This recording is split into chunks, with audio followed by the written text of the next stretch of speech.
l'on surnomme la flotte moustique. Qu'est-ce que c'est, Noémie?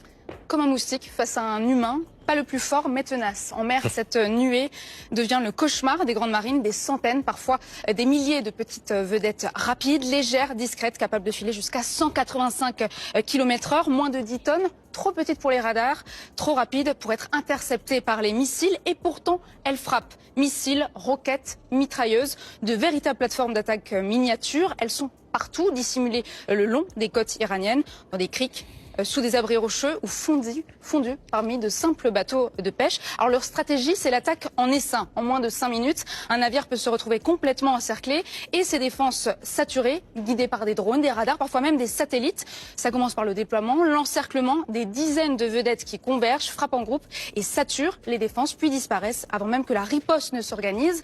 Un système coordonné, sur mer, sous l'eau et dans les airs. Alors même les plus géants sont vulnérables, c'est ce qu'on appelle une guerre asymétrique. Quelques milliers d'euros pour une vedette contre des navires de guerre à plusieurs milliards. Donc une stratégie low cost mais redoutablement efficace.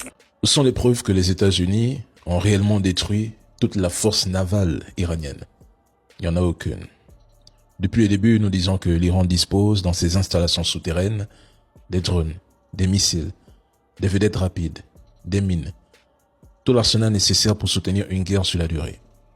Et après 50 jours de conflit, ils finissent eux-mêmes par le reconnaître publiquement. Le CENTCOM met en scène la destruction de bateaux vides ou abandonnés, de drones iraniens possiblement hors service, des hangars désertés, des vieux avions stationnés, puis diffuse des vidéos pour faire croire que tout a été anéanti en Iran.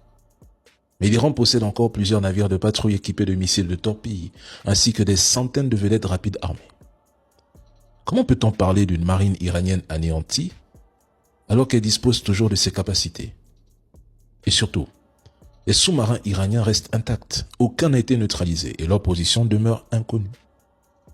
Trump annonce la fin du cessez-le-feu pour mercredi, alors qu'elle était initialement prévue mardi. De son côté, le Pakistan tente de ramener l'Iran à la table des négociations.